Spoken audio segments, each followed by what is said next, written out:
Hello, welcome to another episode of Making Shit with Live, powered by BNI. And today in this episode, we're going to talk about how you do anything is how you do everything. And it's a really key component to just moving forward so that you can create the best word of mouth possible for yourself. So let's get started.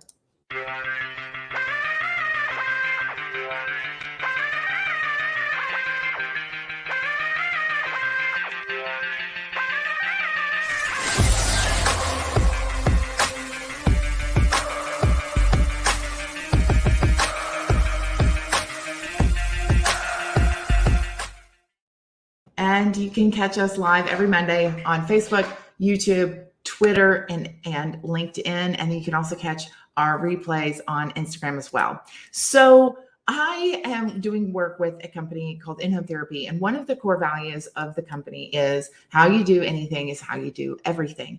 And I think it applies brilliantly for small business as well. So I want to talk a little bit about that today, because I think this can really help a lot of people as you're on your pursuit to trying to create the best word of mouth possible for yourself, your personal brand, but also your company.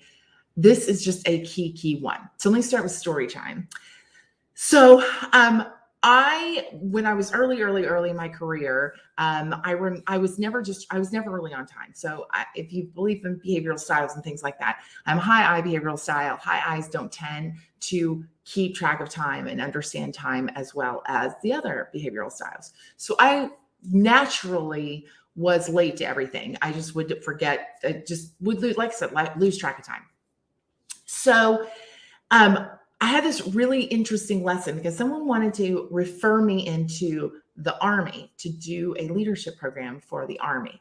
Now, from a cultural perspective, if you think about the Army very much on time, right? I think my brother-in-law who's a Marine, he says, if you're on time, you're late. And if you're 15 minutes early, you're on time.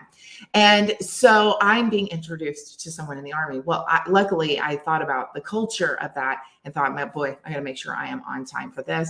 Probably I'm going to dress a little bit more conservatively than I normally would, just so that I'm not too out there and I fit into the culture of it. And sure enough, I was early for everything and I made a great impression. Later on, I was really trying to explain to people why being on time is so important and why I take it as being unbelievably important, especially now, because how you do anything is how you do everything. So when you're making a first impression with someone and you're late, for some people like me, if you're late with me, it's not that bad because I'm naturally that way anyway, so I can kind of understand you. However, there is a group of people in the population that don't appreciate people being late. And if they don't appreciate people being late, then you being late immediately gives them a negative impression of you. And so when they immediately have a negative impression of you, you're then starting at a negative and you have to really build your way up and become, create a more positive experience. So I always tell people, even when it's hard, it's like being on time is so unbelievably important, because if someone else is late to a meeting, you can say, oh, that's okay. And you look like a really nice person and all those things. If you are late to it, then they're making their impression. And especially if it's an early meeting, you don't know if that person is okay with you being late or not okay with you being late. So when you think about how we do anything is how we do everything, what is that first impression that you're showing? Is it nice and friendly, or is it something else? Because that snap judgment might be the only thing that person has to judge you on. Another quick example. I recently was looking for more information about a software that I was looking into. And when I went into their website and I started putting all the information in, I realized the organization I'm a part of is much bigger than most of the other organizations they typically cater to. So I'm thinking, they're going to be really paying attention and wanting to impress, at least, do the minimum, right, to impress us. I set up a meeting because I was really excited. And right before the meeting, I got can we reschedule? I'm running late, which immediately to me said, okay, you didn't pay attention to all the information that I gave you. So that first impression, how you do anything is how you do everything, is like, okay, well, this organization is clearly not organized enough. I can't go out on a limb because I know we're already not a great fit. Again, one snap moment in time, and I made it this whole big story about the entire thing. That's what people are doing every day, all day with you, is they are having an interaction with you, and then they're making their judgment of whether or not you're going to move forward with a business relationship or whatever else. And so if you think about how I do everything is how I do anything, then I'm going to start tightening up how I am in all locations and all times, because you just never know when you're going to run into someone that is really, really important. So when you're building a referral-based business specifically, you want to think about, how am I showing up every day? How am I treating everyone? Because those are the things that you are measured against in order to determine, are you building more and more credibility with the people around you?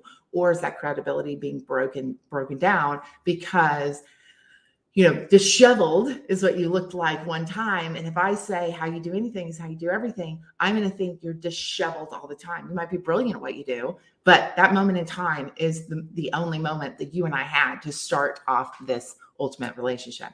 So it's a really key thing to really think about is, how are you showing up? Are you showing up the way you want to show up? Are you showing up in the world the way you want people to perceive you?